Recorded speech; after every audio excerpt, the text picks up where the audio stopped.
All right. Taylor Hodges here with Jacob Bain for Mississippi State on SI.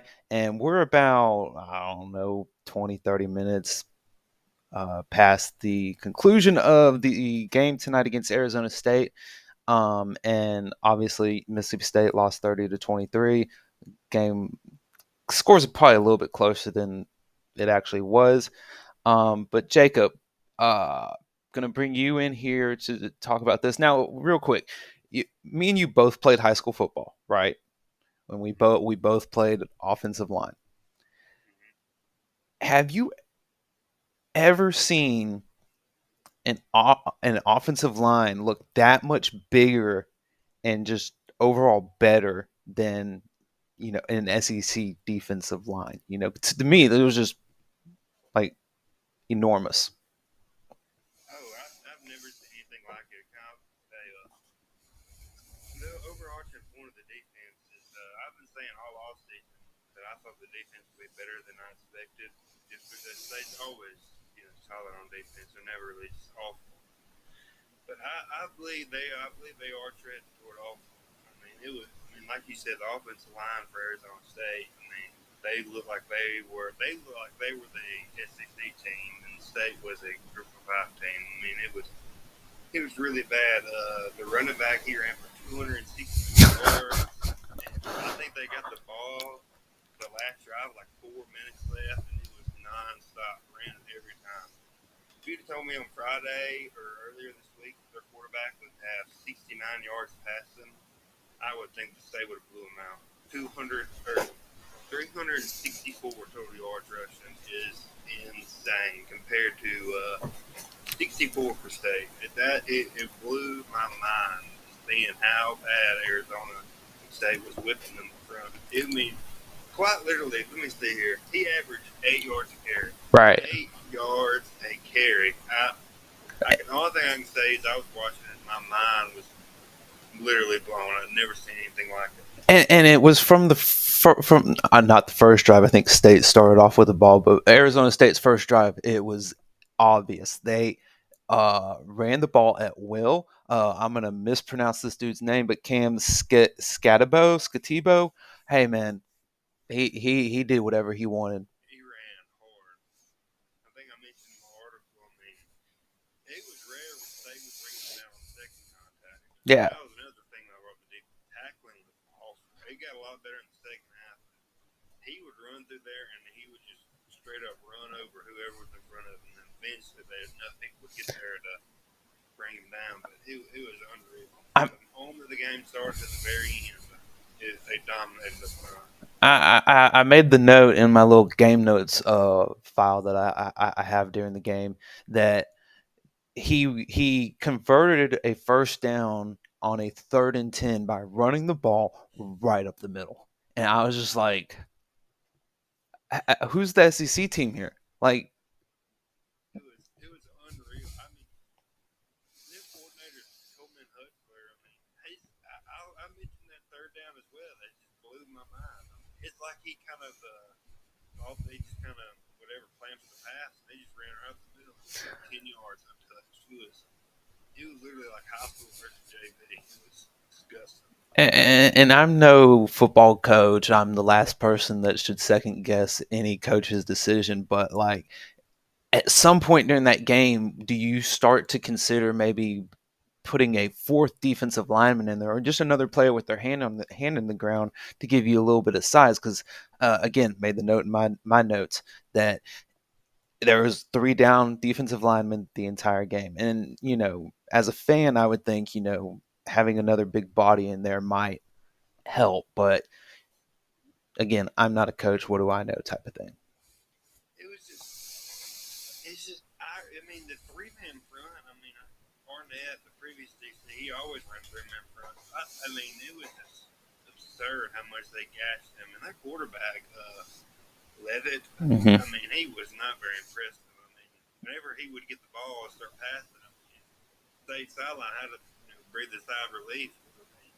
They passed it, it wasn't going to be very good. But if they ran it, I'm looking at these stats and just can't believe it. 262 yards rushing on 33 carries.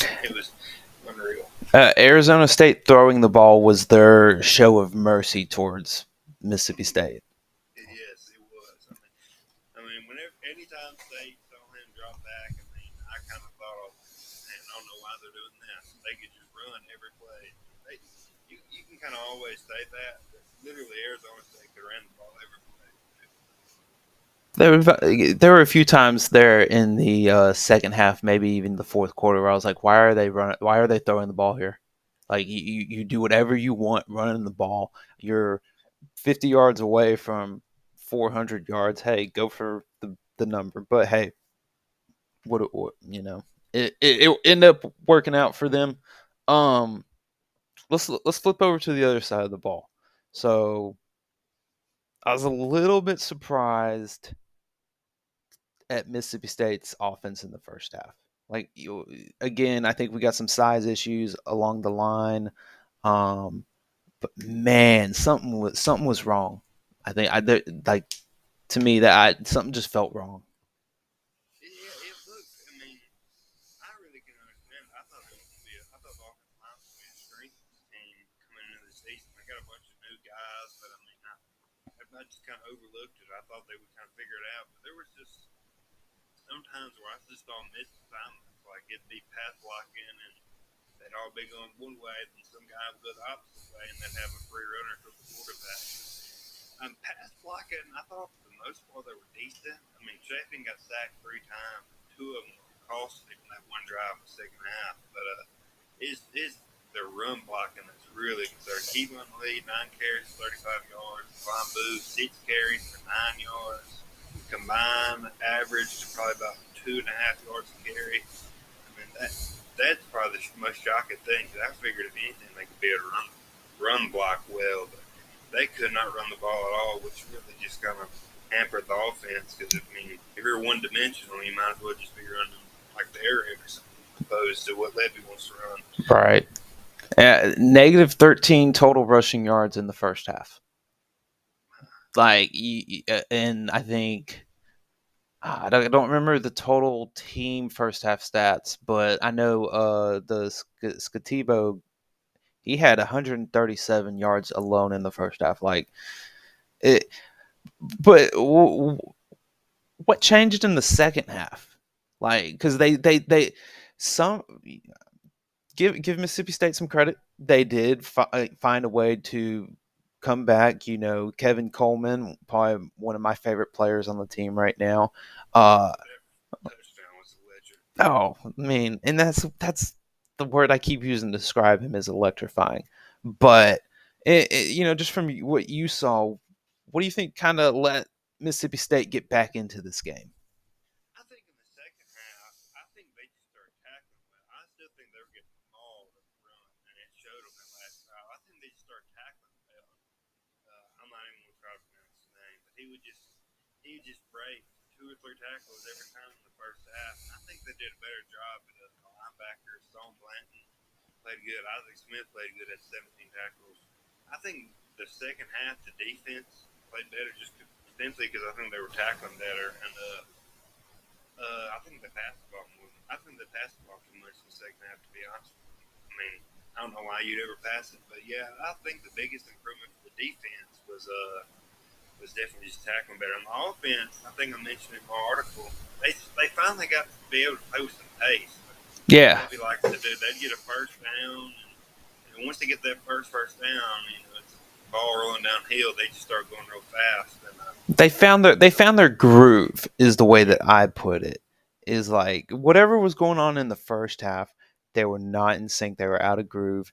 That you saw it. They were running around trying to line up correctly a bunch in the first half. Not so much in the second half. So maybe crowd noise had something to do with that because the crowd really did stand after the first half. Man, that is. Rhythm was definitely like, and they were able to run the ball somewhat well in the second half. They were at least able to get some yards. In the first half, every time they ran the ball, it was behind the line or a yard maybe. But they could run. They ran the ball decent in the second half, and Chapin. That fumble he had was awful. The besides that, I thought he played well. I mean, my opinion really hasn't changed. I thought he looked good, and but obviously the one big turnover, 7 point swing right there. But I thought he played well. And Kevin Coleman, he's when he got that ball and he hit that sideline, it was next level speed. It was really impressive. Well, that was at the point in our text message conversation where I was like, we may actually have to do a whole lot of rewriting at this point because if they get the ball, honestly, I kind of thought if Mississippi State got the ball back, that they were going to score. They were just kind of in that groove. So yeah, not some things to like. The what went right version of my weekly of my column will be a little bit easier now that they kind of made it a little closer there. But let's look ahead. So they got Toledo next week. That's going to be, I believe that's a home game, right? Yeah, Yeah, yeah. next Saturday home game. So that should be a good bounce back game, and then we got Florida coming up. But just overall, and I want your take on this too, Jacob. Like the loss sucks. Nobody likes losing, and I'm sure Jeff Levy's going to come out and say all the right things about plenty of lessons to learn in a loss. All that we'll learn, get better, yada yada yada yada. But I, I think the important thing here for Mississippi State fans is like, hey, there's still a whole lot left of the season to play, and there were a few things to like, but really we saw what the weaknesses are and what Levy and the coaching staff really need to be focusing on here for the next couple weeks. Yeah, I had that thought when you were talking. I think if the final score is 30-23, but the first half score is 17-14, I think fans feel a lot better about it. It's the fact that the first half was just so gosh awful. So I think that's what.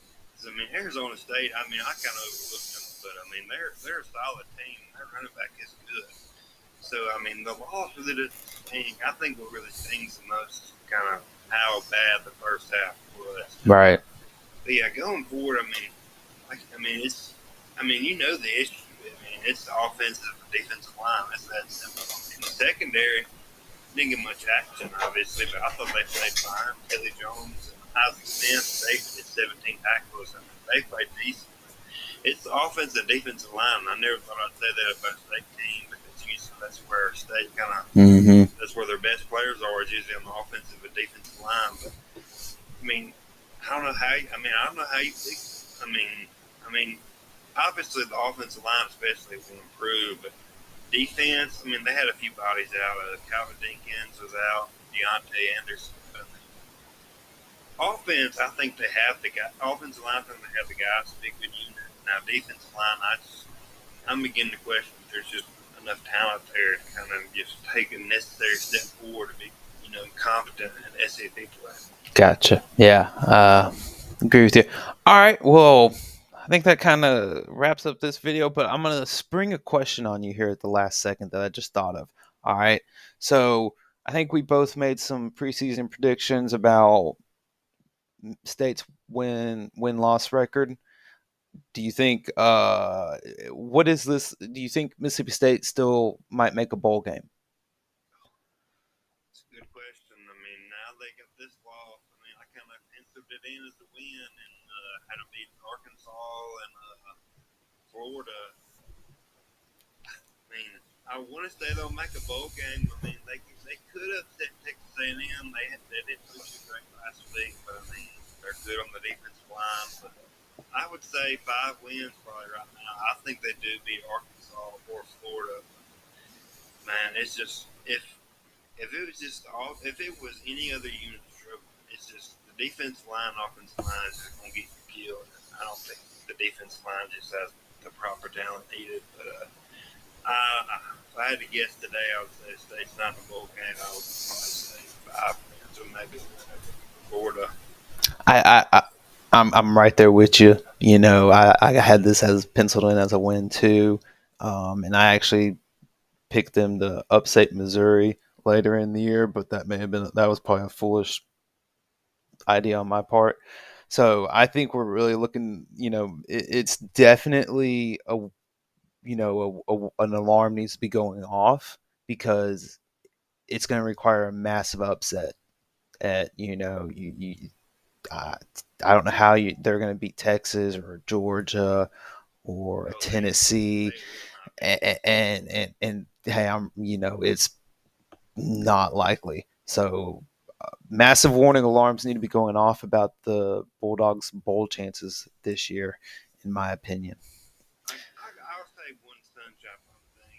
The biggest, area state struggled last year, 5 wins. They could just never figure out the quarterback, whether it's Mike Wright or Will Rogers. So if I could say something positive, I would say I think Blake Chapin is good. I think he's good enough to win you games. So if you're a quarterback, if you're a quarterback to play, you always have a chance. And I said that about Arkansas. Arkansas looked the other day. They looked better than I thought they would. So I'm not win either. I mean, Jalen Green looks. I mean, he looks good, and Arkansas always can run the ball. Well, we know how that went for them. So, all right. So we'll call that a wrap for this one. We'll try and do this a little more often, folks. We'll be back next week for the Toledo game, and yeah, just be sure to check back often.